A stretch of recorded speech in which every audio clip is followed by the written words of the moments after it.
आ रहा हूँ 3.41 में लिखा हुआ है find the value of y such that y plus 2 2y plus 3 6y plus 1 will form an AP। अगर ये तीनों चीज़ें अर्थमेटिक प्रोग्रेशन में है तो आप y की वैल्यू ढूंढो।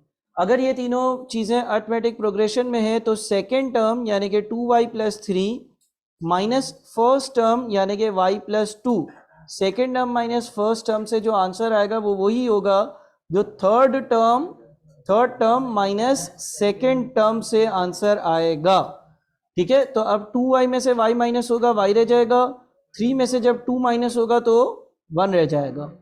इस साइड पर 6y में से 2y माइनस होगा तो 4y रह जाएगा और 1 में से माइनस होगा 3 तो -2 रह जाएगा। अब ये -2 लेफ्ट साइड पर आएगा तो 1 में ऐड होगा यानी कि ये हो जाएगा 3। ठीक है ना, और ये जो y है राइट साइड पर आएगा तो ये हो जाएगा 3y, तो y की वैल्यू क्या हो जाएगी 1 हो जाएगी। ठीक है, y की वैल्यू 1 हो जाएगी। कोई मसला इसमें?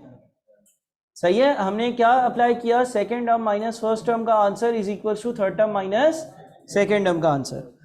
3.42 if the first and the last term of an arithmetic progression are 10 and 50, यानी कि ये आपको a दिया हुआ है और ये आपको l यानी कि last term respectively, and the total number of terms is 10 यानी कि n दिया हुआ है। Find the sum of all terms, तो सारी टर्म्स का सम क्या होगा, sum is equal to n upon 2a plus l, है ना। सम का ये फॉर्मूला था, तो इस फॉर्मूले के हिसाब से 10 डिवाइडेड बाई 2 इज 5, ब्रैकेट में 60 है, 60 into 5 is 300।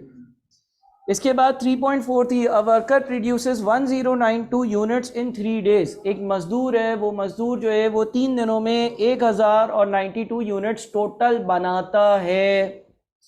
If the production is expected to increase by 20% each day, compute the total number of units produced on first and last day. अगर हर अगले दिन पिछले दिन से 20% चीज़ें ज़्यादा बनती हैं तो आप ये बताओ इस मजदूर ने पहले दिन और इस मजदूर ने आखिरी दिन कितनी चीज़ें बनाई होंगी। अच्छा, अब देखो यहाँ पर हमें ये देखना है पहले तो कि ये अगर 20% का इंक्रीज किसी सवाल में भी लिखा हुआ तो वो ज्योमेट्रिक प्रोग्रेशन होगी या अर्थमेटिक प्रोग्रेशन होगी, और अगर ज्योमेट्रिक प्रोग्रेशन होगी तो फिर उसका आर कितना होगा। ठीक है ना, कोशिश करना आप लोग कम बोलो ताकि रिकॉर्डिंग में डिस्टर्बेंस कम आए। देखो लेट्स से मैं एक एग्जांपल लेता हूं 100। अच्छा, 100 को 20% से बढ़ाओ, 100 को अगर 20% से इंक्रीज करना है तो अगला 120 होगा। अच्छा, 120 को 20% से बढ़ाओ, 120 का 20% कितना बनता है 24, 24 और 120 कितना होता है 144। देखो मैंने ऐसे ही सवाल में नहीं है ये नंबर्स, मैंने अपनी तरफ से 100 लिखा, 100 को 20% से बढ़ाया तो 100 को 20% से बढ़ाते तो 120 बनता है, 120 का 20% 24 होता है, 120 को अगर हम 24 से बढ़ाते तो 144 होता है, ऐसा है। ठीक है ना, अब जब मैंने ये नंबर्स लिख लिए है ना तो मैं ये देखता हूं कि ये अगर फर्स्ट टर्म है, ये अगर सेकेंड टर्म है और ये अगर थर्ड टर्म है, second term divided by first term answer क्या आता है 1.2, और अगर मैं थर्ड टर्म यानी कि 144 डिवाइडेड बाय 120 करता हूं तो भी आंसर क्या आता है 1.2। ठीक है, यानी कि मेरा आर कितना है, मेरा आर 1.2 है।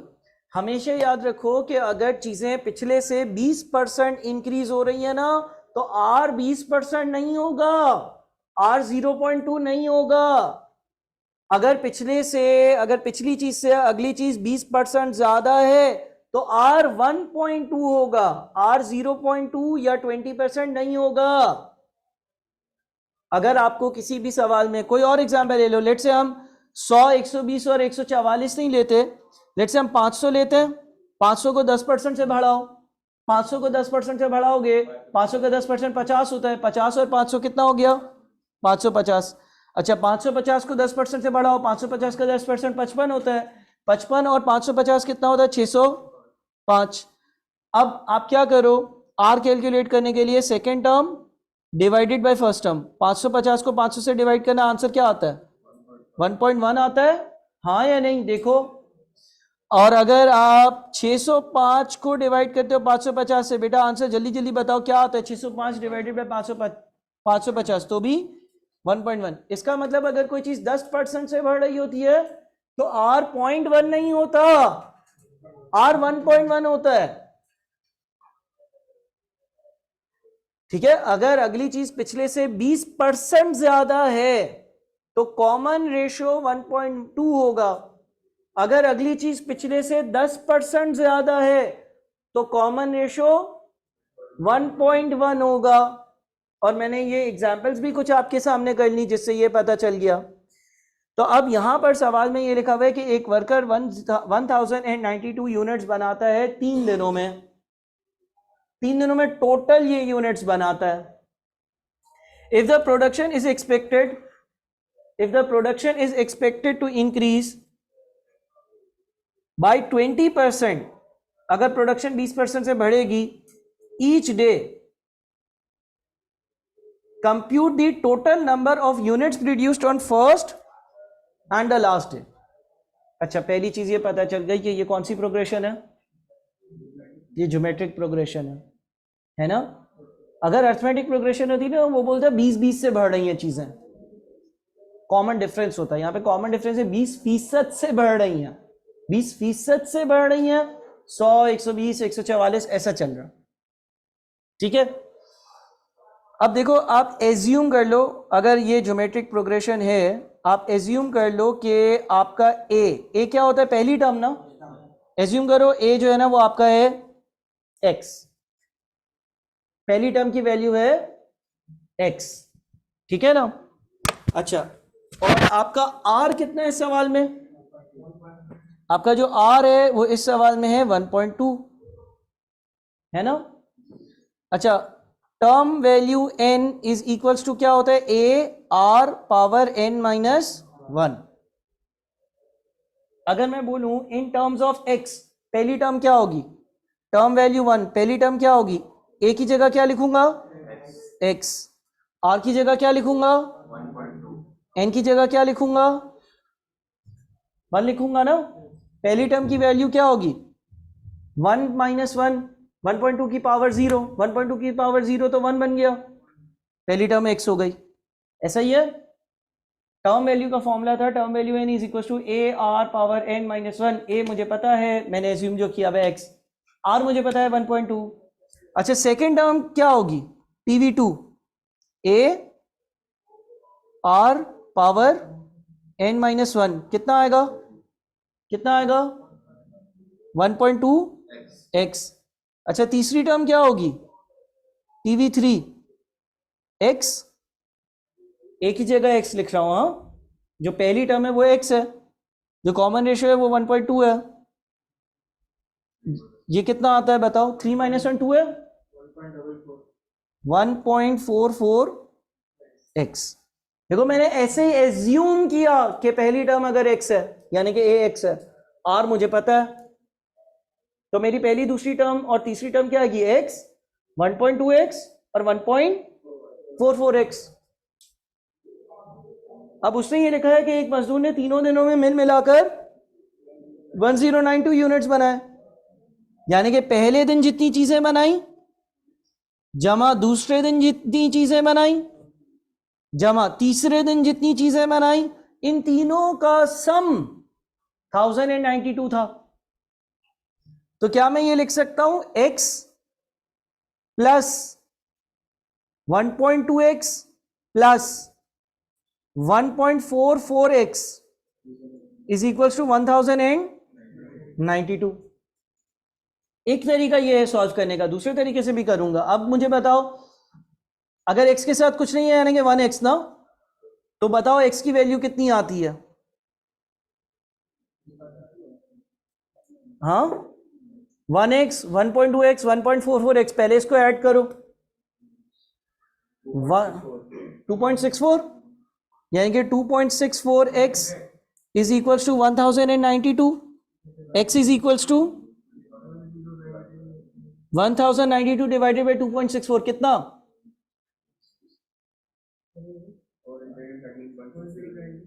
413.63। यही आ रहा है सबका आंसर, यही आ रहा है सबका आंसर। इसका मतलब पहले दिन मजदूर ने तकरीबन 413 या 414 यूनिट्स बनाए होंगे। यही आ रहा है सबका आंसर। ये x की वैल्यू है, x क्या था, पहले दिन कितने यूनिट्स बनाएगा, है ना। अच्छा अभी हम पहले दिन पर ही रहते हैं, अभी मुझे पूरी बात करने दो फिर तुम लोग बोलना। अगर हम सम का फॉर्मूला यूज करते हैं, ज्योमेट्रिक प्रोग्रेशन में एक सम का फॉर्मूला भी होता है, वो होता है sum is equal to a r power n minus 1 upon r minus 1। तीनों दिनों का सम कितना है, 1092। तीनों दिनों का जो सम है वो 1092 है। a यानी कि पहली टर्म लेट से हमें ढूंढनी है, r कितना है 1.2। कितने दिनों का सम निकाल रहे हैं, 3 दिनों का। नीचे भी ये 1.2 माइनस 1, बताओ इससे ये कितना आता है, 1.2 में से 1 माइनस होगा पहले, 0.2 इससे मल्टीप्लाई होगा। करो जरा सॉल्व, ए बताओ कितना आएगा, आता है ना आप लोगों को। देखो पहले तो आप एक, हाँ ए की वैल्यू, अच्छा यार कैलकुलेटर देना, तुम्हारे पास कैलकुलेटर है, एक कैलकुलेटर दे दो। क्या चीज, अच्छा ये 3.64 है, इसीलिए कैलकुलेटर भी ले लिया मैंने। 1092 डिवाइडेड बाई 3.64 या था 300। हाँ ऊपर जिसने भी आंसर बताया था, बेटा देखो अगर पहले x के साथ कुछ नहीं है तो ये 1x है प्लस 1.2x प्लस 1.44x, तो 3.64x बनेगा इज इक्वल टू 1092 और x 300। और यहाँ पर नीचे वाले केस में 1.2 माइनस 1 जो है वो 0.2 बनता है, 0.2092 से मल्टीप्लाई होगा, ठीक है। तो 218.4 है ना, 1.2 minus 1 multiplied by 1092, 218.4 is equals to a, और यहां पर 1.2 की पावर 3 माइनस 1 यानी कि ये बन रहा है 0.728। अब a कितना आएगा, 218.4 डिवाइडेड बाई 0.728 यानी कि a 300 आएगा। आ रहा है 300, सही है। a 300 या तो इस तरह से सॉल्व कर लो, इस तरह से सॉल्व करोगे तो सम का फॉर्मूला लगाया, सम के फॉर्मूले में सम पता है यानी कि s पता है, a नहीं पता, r पता है, n पता है, a ढूंढ लिया। या दूसरा वो वाला तरीका है कि जिसमें आपने जो है वो 3 टर्म्स अलग अलग ढूंढी और उन तीनों टर्म्स को मैन्युअली ऐड किया और आपने बोला ये 1092 हो गया। अब ये a आया है यानी कि इस मजदूर ने पहले दिन कितनी चीजें बनाई होंगी, 300। अच्छा अगले दिन 20% ज्यादा बनाई होंगी, तो 300 को अगर 20% से बढ़ाना है क्या करोगे, या तो 300 को 1.2 से मल्टीप्लाई कर दो, या फिर 300 का 20% लो और 300 में ऐड कर दो। तो 300 को 1.2 से मल्टीप्लाई करो 360, और फिर वापस से 360 को 1.2 से मल्टीप्लाई करो 432, यानी कि इफेक्टिवली इस मजदूर ने पहले दिन 300 यूनिट्स बनाए होंगे, दूसरे दिन 360 यूनिट्स बनाए होंगे और तीसरे दिन 432 यूनिट्स बनाए हुए होंगे, ठीक है ना। इफेक्टिवली इस मजदूर ने जो है ना वो 300 यूनिट्स बनाए होंगे, फिर 360 यूनिट्स बनाए होंगे, फिर 432 यूनिट्स बनाए होंगे। हमारे पास जब ए आ गया ना 300, तो हमने उसको 20% से बढ़ाया, दूसरे दिन के यूनिट्स आ गए, फिर उसको 20% से बढ़ाया, तीसरे दिन के यूनिट्स हो गए। अब इसका सवाल ये था compute the total number of units produced on first and last day, यानी कि पहले और आखिरी दिन मिलाकर इस बंदे ने कितने यूनिट्स बनाए थे, 732। ये आंसर होगा। हमें उसने ये पूछा पहले और आखिरी वाले दिन मिलाकर कितने यूनिट्स बनाए, पहले दिन 300 बनाए, आखिरी दिन 432 बनाए, तो टोटल 732 आंसर होगा। समझ आया कुछ, एक और सवाल करता हूं, फिर तुम लोग क्वेश्चन एंड आंसर पूछते रहना जब मैं रिकॉर्डिंग को पॉज कर दूंगा। 3.44 करता हूं, उसके बाद फिर सारे सवाल जवाब पूछते रहना। 3.44 के बाद कॉपी भी कर लेना, 5 मिनट दूंगा। 3.44 तवज्जो से अब देख लो। 3.44 में लिखा हुआ है the first and the last term. The first यानी कि पहली, एंड द लास्ट टर्म और आखिरी वाली, of an arithmetic progression are in the ratio of 3:4। पहली और आखिरी टर्म एक अर्थमेटिक प्रोग्रेशन की 3:4 के रेशियो में है। The sum of all terms is 210 and there are 6 terms in total, compute the common difference. देखो वो बोलता है कि जो पहली टर्म और आखिरी टर्म है ना एक अर्थमेटिक प्रोग्रेशन की, वो 3:4 के रेशियो में। 3:4 के रेशियो में होने का मतलब यह है कि अगर पहली टर्म 3 है तो आखिरी टर्म कितनी होगी? 4। अगर पहली टर्म 6 है तो आखिरी टर्म कितनी होगी? 8। 3:4 का रेशियो है। अगर पहली टर्म 30 है तो आखिरी कितनी होगी? 40 होगी। 3:4 के रेशियो का मतलब ये होता है कि जब आप चीज़ों को सिंप्लीफाई करो ना तो हमेशा 3:4 आंसर बने। 3/4 ये तो है ही 3/4। 6/8, 6/8 को सिंप्लीफाई करेंगे 3/4 बनेगा। 30/40, 30/40 को सिंप्लीफाई करेंगे तो 3/4 बनेगा। 3:4 के रेशियो में है। इसका मतलब ये है कि अगर पहली टर्म 3 होगी आखिरी 4 होगी, ठीक है। अगर पहली टर्म 30 होगी तो आखिरी टर्म जो है वो 40 होगी। अगर पहली टर्म 6 होगी तो आखिरी टर्म 8 होगी। हमेशा 3:4 की तरतीब चलेगी। 7 में से 3 इससे पहले के और 4 इससे आखिर के होंगे। अगर जनरल फॉर्म में लिखें, हम बोलते हैं भाई पहली टर्म जो है ना वो है 3x, लिख देते हैं। पहली टर्म जो है ना वो है 3x, तो आखिरी टर्म क्या होगी? 4x होगी। हमने अपनी तरफ से एज्यूम किया कि पहली टर्म 3x है। 3:4 का रेशियो है ना, तो फिर आखिरी टर्म जो होगी वो 4x होगी। क्यों सर? अगर हम इसको भी सिंप्लीफाई करेंगे, अगर हम लोग 3x डिवाइडेड बाय 4x करेंगे तो भी आंसर 3/4 ही आएगा, ठीक है। जो हमारे पास ये पहली और आखिरी टर्म है इसका रेशियो, पहली और आखिरी टर्म है इसका जो रेशियो है ये 3:4 है। जो हमारे पास पहली और आखिरी टर्म का रेशियो है ये 3:4 है। तो अगर पहली टर्म 3x है तो आखिरी टर्म 4x होगी। अब वो बोलते हैं कि the sum of all terms is 210 and there are 6 terms in total. अच्छा, सम का एक फॉर्मूला था, sum is equals to n/2 a plus l। अब उससे ये बोला कि इन सब का जो सम है ना, इन सब का जो सम है ना वो 210 है। तो 210 is equals to 6/2 a plus l। 6/2 कितना होता है? 3। जब 210 से डिवाइड होगा कितना बनेगा? 210 डिवाइडेड बाई 3 ना, 70 is equals to 7x। x कितना होगा? 10। ये पहली टर्म की वैल्यू है, आखिरी टर्म की वैल्यू है? नहीं, ये x की वैल्यू है। ये x की वैल्यू है। अल्लाह के बंदो, तुमने सॉल्व कर कर x इज इक्वल्स टू 10 निकाला है। तुमने तो एज्यूम किया था पहली टर्म क्या है? 3x है, यानी कि पहली टर्म क्या है? 3 × 10 है, यानी कि पहली टर्म तुम्हारे हिसाब से क्या है? तुमने पहली टर्म x थोड़ी एज्यूम की थी। तुम्हारे हिसाब से पहली टर्म क्या थी? 3x। तुमने जो वैल्यू निकाली है वो x की निकाली है। आखिरी टर्म क्या होगी? 4 × 10 यानी कि 40 होगी। बात समझ रहे हो? तुमने सॉल्व कर कर x की वैल्यू निकाली है, और तुमने जब सॉल्व कर कर x की वैल्यू निकाली है x 10 आया है। तुम्हारे हिसाब से पहली टर्म 30 होगी।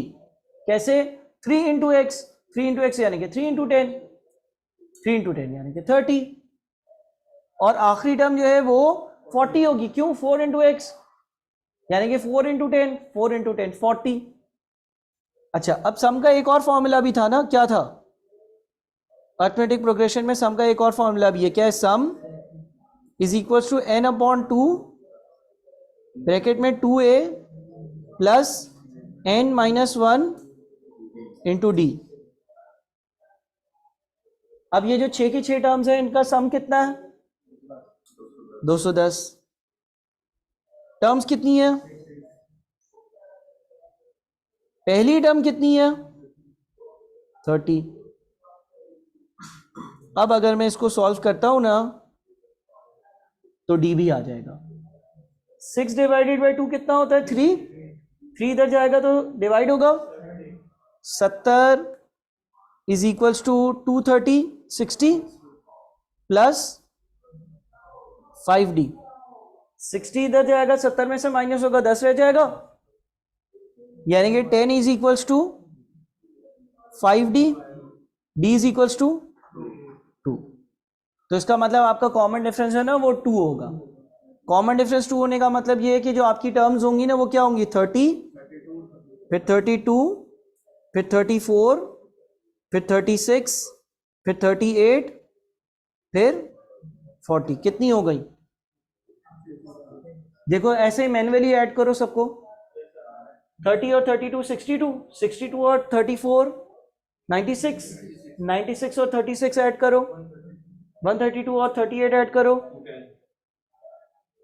सबको ऐड किया, 210 आ रहा है। इसका मतलब आपने सही सॉल्व किया है, आपने सही से सॉल्व किया है, ठीक है ना।